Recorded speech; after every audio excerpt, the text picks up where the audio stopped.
The elders sit, shoulders heavy, their faces carved with lines of wisdom and age. The air is thick with the scent of earth, a silence settling around them like a thick fog. The ground beneath their feet is warm, and yet an uneasy chill runs through the air. Each one holds a thought that weighs more than any spoken word, their eyes flickering to the girl standing before them, clutching a small bundle of cloth. The moon rises, casting a pale light over the village. Bola stands on the edge, feeling something shift deep within her, something old, something powerful. The spirits stir. Whispers swirl around her mind, distant voices beckoning her closer. Her pulse quickens as the wind picks up, cold and familiar. She listens, feeling the pull of the unseen, as the voices grow louder, clearer. Bola stands alone, staring at the empty spaces where her sister once stood. Ngosi's absence is more than just physical.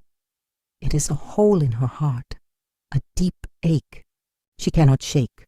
What happened to her? What twisted her soul into this darkness? The truth haunts her, a puzzle with no answers.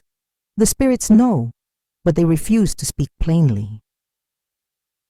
As the moon climbs higher, the whispers turn into a roar and insistent demand. Bola feels them, beneath her skin, inside her mind. The spirits call for an answer, a decision. They want something, and they won't wait. Desperation tightens around her chest. She stands at the edge of something she cannot see, a choice she knows will shape everything. Can she make it? Should she make it? The wind howls through the trees, rustling the leaves in a language she cannot understand. The rustling grows louder, sharper, as if the earth itself is speaking, warning her. Something stirs in the shadows, something waiting. The whispers grow more urgent, pulling her into the night, into the unknown. There is no turning back. A cold breath brushes against her ear. She spins, eyes wide, but the path is empty. The voice is gone, but the chill remains. Fear claws at her throat. The spirits have spoken before, but this time it's different. This voice is her own fear, the fear of losing everything. And yet, somewhere deep within, she knows it's not just a voice. It's a warning. Bola stands between the spirits and the memory of her sister caught in the balance. Can she defy them? Can she turn away from the path they have carved for her? Her sister's face flashes in her mind, twisted, broken. She remembers her laughter, the warmth of her hand. But that was before the spirits had taken her. Now, it is a choice between saving her sister or losing her forever to the spirit's grasp. The wind whispers again, but this time, Bola is ready. She faces the darkness, a quiet resolve in her heart. What will she choose? The call of the spirits is never simple.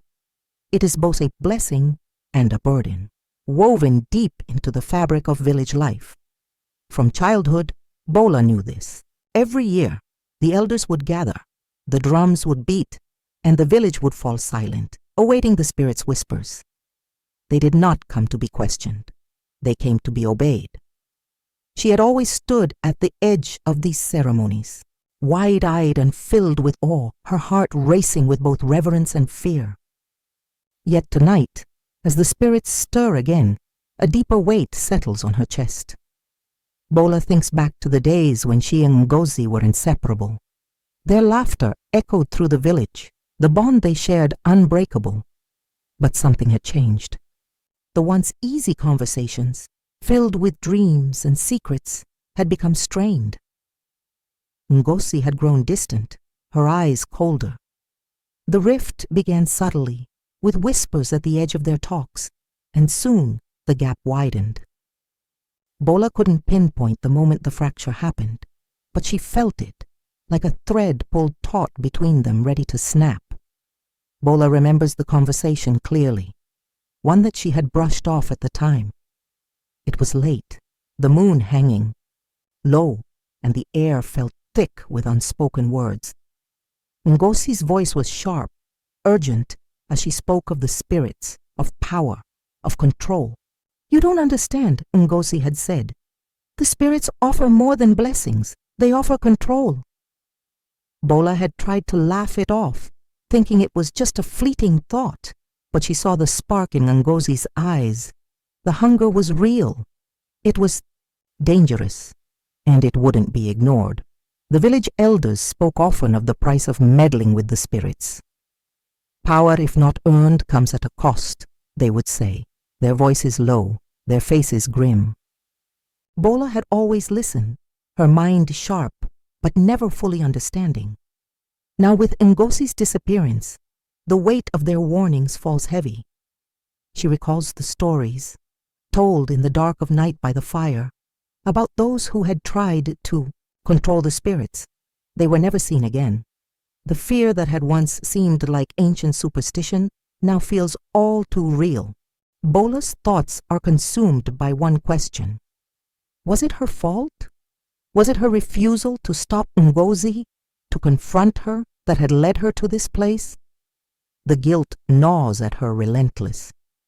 Her sister was gone, vanished without a trace, and Bola is left with only the echo of a promise she never kept. The more she tries to push the guilt away, the stronger it grips her. She should have done more. She should have stopped her. And now, the spirits are calling, demanding an answer. But what if it's too late for them to save Ngozi? Desperate, Bola seeks out Ojukwu, the oldest elder in the village. His presence is like a shadow, heavy with history.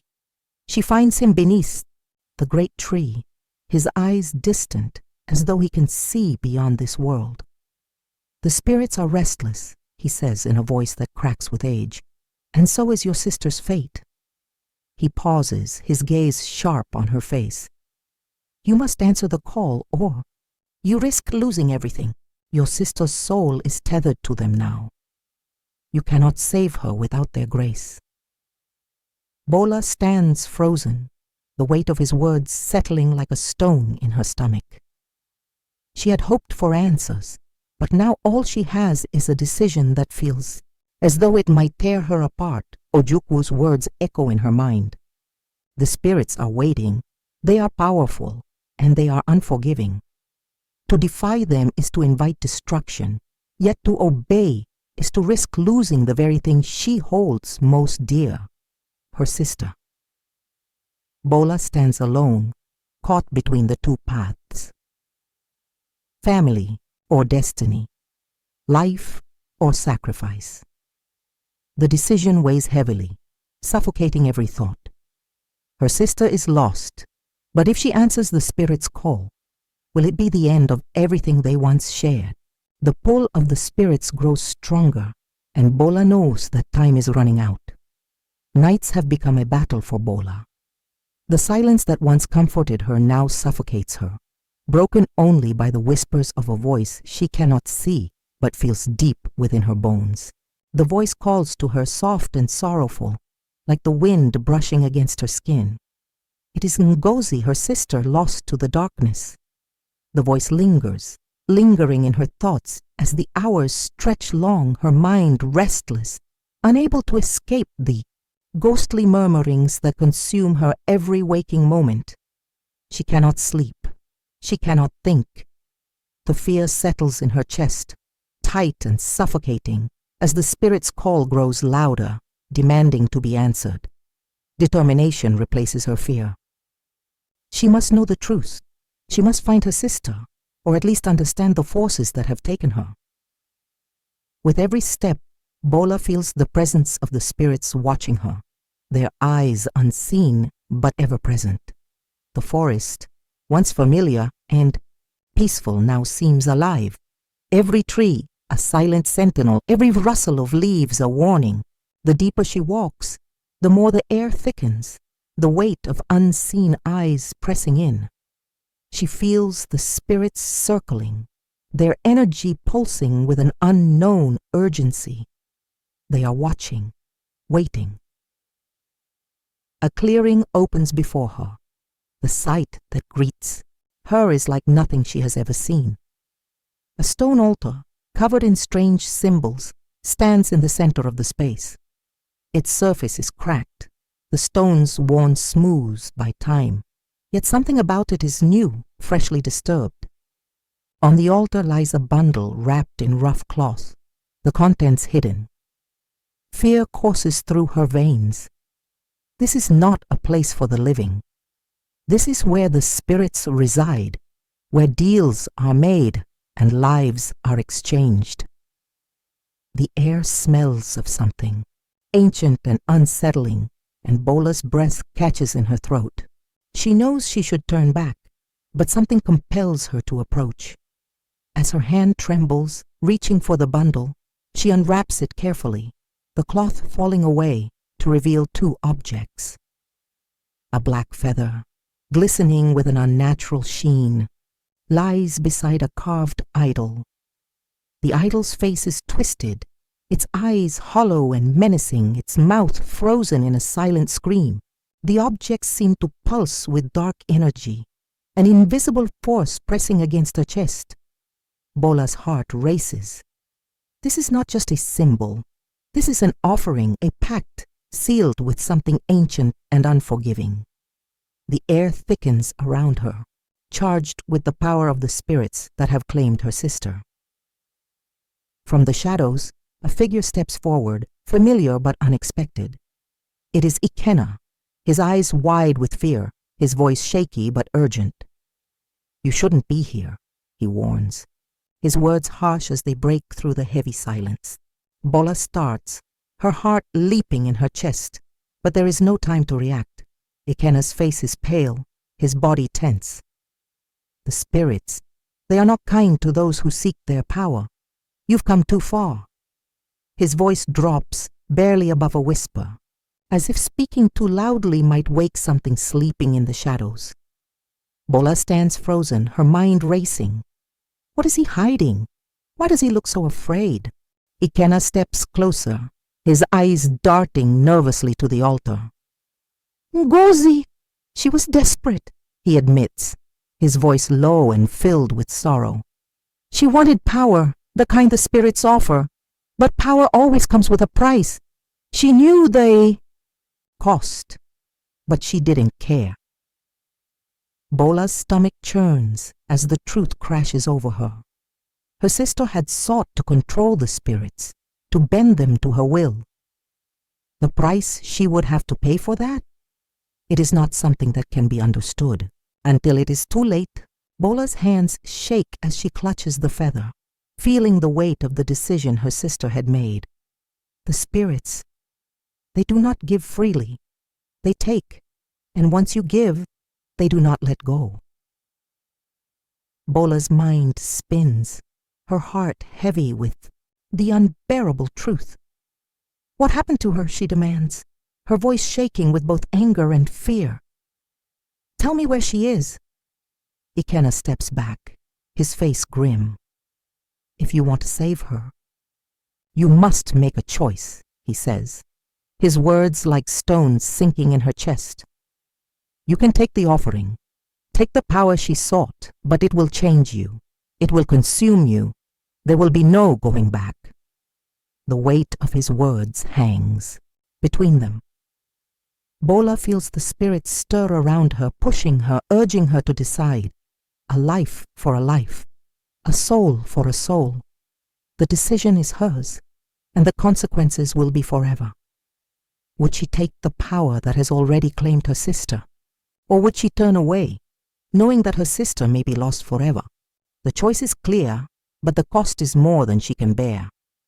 An eerie silence blankets the village. The usual sounds of the evening, laughter, chatter, and the crackle of firewood, are gone. In their place, a heavy tension fills the air, thick and oppressive. The elders, draped in ceremonial robes, gather around the sacred space, their faces stern, their voices low as they prepare the ritual to appease the spirits. At the center of it all stands Bola, trembling, her grip tight on the cursed idol. The weight of the object feels unbearable, as if the spirits themselves are pressing down on her. She is no longer just a sister. She is a vessel, a bridge between the living and the dead. The villagers watch in hushed anticipation. The time has come. Tears blur her vision as she steps toward the elder who has guided her since childhood. Her voice falters as she speaks, the words tangled in fear and confusion. "I don't know what to do," she admits, her voice barely above a whisper. "Ngozi, she's lost. I failed her." The elder's face remains unreadable, his eyes hard and distant. His silence only deepens Bola's fear. She expects comfort, perhaps a plan, but his words come heavy with an unsettling truth. "You must face what is beyond your understanding," he says, his voice like the rumble of distant thunder. "The spirits demand balance.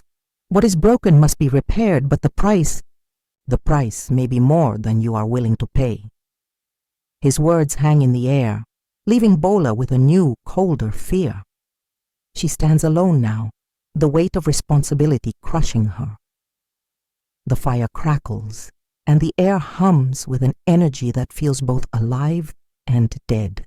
The village holds its breath as the ritual begins. The elders chant, their voices rising in unison, weaving a song that echoes the ancient call of the spirits. Bola clutches the idol tightly, the cursed object now pulsing with a dark, unnatural heat. Her palms sweat as the energy of the ritual swirls around her. And then a scream, sharp, raw, and full of anguish, cuts through the night. The villagers gasp in terror. The scream echoes again, and it is unmistakably familiar. It is Ngozi. But this is not the cry of someone lost. It is the cry of something returned, but it is wrong. Bola's heart stops as she sees her sister emerge from the shadows, her form bent and twisted. Her eyes are wide, unblinking, and wild, filled with a madness Bola has never seen. The symbols that mark her skin glow faintly, their meaning lost to time but unmistakably linked to the spirits. Her sister is here, but not the sister she knew. The woman before her is something darker, something unrecognizable. Her movements are jerky, her body stiff, as if the spirits have taken full control. The once familiar warmth in her sister's eyes has been replaced by a cold, dead look. Bola takes a step forward, her heart pounding in her chest, but fear roots her in place. Ngozi's lips twist into a wicked smile. "So you finally came to save me," she sneers, her voice different, deeper, and filled with a chilling echo. But there is nothing left to save. The words come with a hiss, the air growing colder around them. The villagers gasp, fear rippling through them as they watch the transformation. Bola is frozen. Her sister is not just lost to the spirits, she has surrendered completely. "I have embraced them," Ngozi continues, her smile widening. "And now, I am theirs. What you call family, it means nothing." Her voice cracks like a whip, and Bola recoils as if struck. The woman standing before her is not her sister anymore. She is an instrument of the spirits, their will manifest in human form. The ground trembles beneath their feet. The skies darken, swirling with unnatural clouds. The spirits are descending. The trees sway violently, their roots clawing at the earth as if the land itself is trying to escape what is coming. The villagers cry out in terror as a powerful wind blows through the clearing, and the air crackles with static, charged with the energy of the spirits' wrath. Bola can feel it, the weight of their gaze, the burning pressure of their presence. She knows that whatever happens next, nothing will ever be the same. The spirits have come for what they are owed, and now they demand their due. Bola stands at the center of it all, her heart racing, her thoughts a whirlwind of confusion and despair. The spirits are here. They have claimed her sister, twisted her into something unrecognizable. They are powerful, unstoppable, and now they wait for her decision. Bola's eyes flicker to the idol in her hand, then to her sister, her heart breaking with the knowledge of what must be done. She can feel the spirits pulling at her, whispering promises of power, of life, of retribution. But at what cost? To save her sister, she must make a sacrifice. The spirits demand a life for a life, and if she does not comply, they will take everything, her sister, her village, her very soul. The choice hangs in the balance, heavier than the weight of the idol in her hands. Bola must choose, save her sister at the cost of her own humanity, or let her go and risk the wrath of the spirits consuming all. The world stands still, and the fate of everything hangs on the edge of one terrible decision. The once bustling village lies in ruin, its heart shattered by the clash between the spirits and those who dared to defy them, where laughter once filled the air. There is now only a haunting silence. Homes are reduced to rubble, the smoke of destroyed huts lingering in the air. The villagers move like shadows, dazed and broken, searching through the wreckage for what little they can salvage. The ground is littered with the debris of lives destroyed, and the sky is heavy with the weight of what has passed. The earth itself seems to mourn, still trembling from the fury of the spirits. At the center of it all, Bola stands, her eyes fixed on her sister, the source of the devastation. The once familiar warmth of Ngozi is gone, replaced by something darker, something that cannot be undone. Bola's heart aches as she looks upon her sister. Ngozi's body no longer resembles the vibrant woman she once was. The skin is stretched and pale, marked with strange symbols that glow faintly, pulsating, like the beat of an unearthly heart. Her eyes, once filled with light, are now cold, unblinking, and full of a terrifying emptiness. The dark spirit that has claimed her seems to breathe through her, filling the air with a presence that chills the soul. The transformation is complete, and Bola knows in her heart that the sister she loved is gone forever. The woman before her is a vessel for the spirits, her body a mere puppet to their will. Bola takes a step forward, her legs heavy with the weight of grief, but she cannot bring herself to touch the being before her. It is not her sister. It never will be again. The realization crashes down on her like a storm. The spirits have taken their price. They have claimed Ngozi, twisted her, and in return, granted her the power they promised. But power comes with a cost, one that Bola can no longer deny. The village, her family, her sister, all of it is gone. The spirits do not give without taking. The sacrifice was made long before the ritual began. Bola feels the darkness around her pressing in, suffocating the life she once knew. There is no undoing what has been done.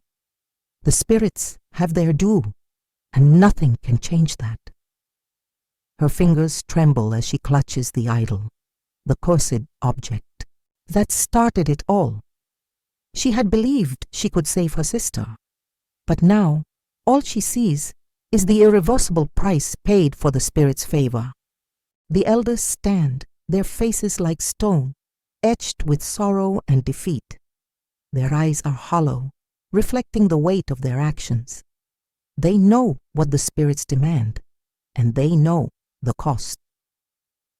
The ritual was not meant to save, it was meant to appease. In their wisdom, they had hoped to protect the village, to avoid the wrath of the spirits. But now they realize their mistake. The power they sought was never meant for humans to wield. The spirits' demands are absolute, and the elders are left to accept the consequences. There are no words to ease the pain of what has happened, no comfort to offer, only the silence of regret.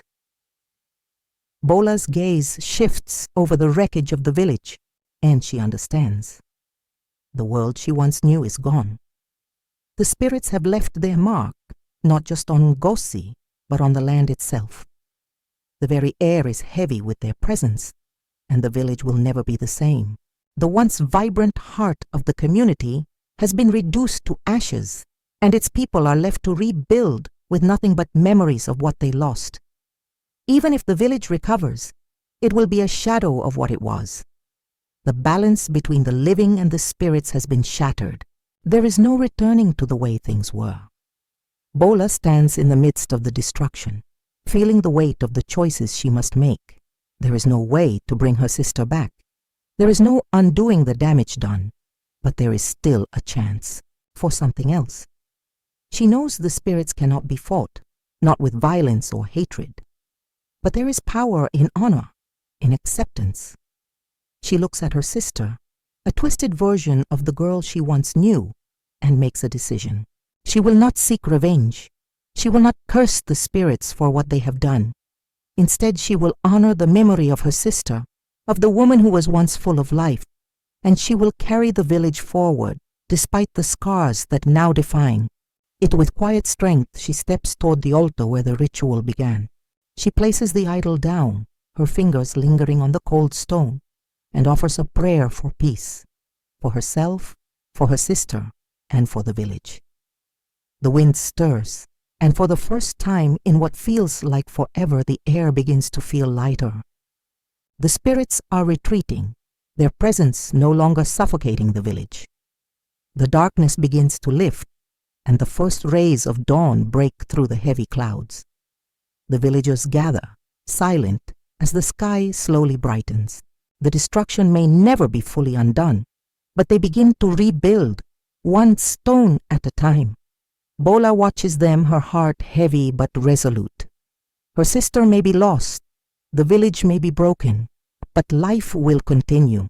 Some forces, she understands, now are not meant to be fought, and in this new world, she will find a way to honor the past and face whatever future lies ahead. The spirits are gone, for now, but their presence will never be forgotten. The dawn breaks, but the village remains in silence. There is no warmth in the light creeping across the desolate land. The moon's light fades as the first rays of the sun touch the charred earth, but the cold from the night still clings to the air. Amid the rubble, Bola stands motionless, her eyes fixed on the remnants of what once was. The cries, the rituals, the darkness. It all feels like a distant nightmare now, though the pain lingers. She cannot escape the weight of what has happened. The power, the desire for it, had come at a terrible cost. In that stillness, the truth settles heavily on her shoulders. Power, once so eagerly sought, has a price that can never be repaid. The village, her sister, the elders, all of it is gone. And the realization comes to her like the dawn itself. Nothing can return to how it once was. The spirits took their toll, and Bola is left with the shattered pieces. Bola clenches her fists, her heart pounding with the burden of understanding. The spirits hadn't just claimed her sister, they had claimed everything. The ambition that had sparked the ritual, the hope that something could be changed, had led to this moment. The spirits had promised power, but in return, they demanded sacrifices, deep and irreversible. The air feels thick around her, heavy with the cost of that exchange. The price of ambition is far more than anyone could imagine. The spirits never give without taking, and now she understands. The village will never be the same. The people will never be the same. The spirits demand what cannot be undone. Bola's mind turns to her sister. The spark of ambition in her eyes, the desperate yearning for something more, for a life beyond the ordinary. This had been her sister's downfall. The spirits never care about the intent behind the ambition, only the sacrifice. Bola recalls the fiery words Ngozi had spoken, her voice full of determination, the belief that power could change everything. But now it is clear. Her sister's ambition has led her down a dark path. Ngozi is gone, her soul lost to the spirit's grasp, twisted and corrupted by their influence. Bola's chest tightens, as she feels the weight of her sister's choices, choices that were made in the quiet of night, in moments of doubt, in the shadows where desires were planted. Those decisions have cost her sister everything, and now there is no turning back. It wasn't the spirits that decided Ngozi's fate. It wasn't the ritual or the idol that chose her end. No, it was the quiet, secret choices that had been made long before the ritual began. It was the whispers in the night, the desires kept hidden, the decisions made in the dark corners of their hearts. The spirits only took what had been offered to them. Bola realizes now that her sister's fate was sealed long before the ritual. It was her own choices, her own desires, her own ambition that had led her down this path. The spirits merely fulfilled what had been set in motion. Bola's heart aches as she understands that the true danger lies not in the visible forces, but in the silent, unseen decisions made when no one is watching. As she stands among the ruins, Bola feels the weight of the spirits' presence around her. She cannot see them, but she feels their gaze, heavy and unyielding. Their influence lingers like a shadow, pressing down on her every step. The spirits have left their mark, but they are not gone. Their eyes are ever watchful, and Bola knows they are not finished with her yet. She shudders, sensing their eyes upon her, tracking her every move. There is no escaping their watchful gaze.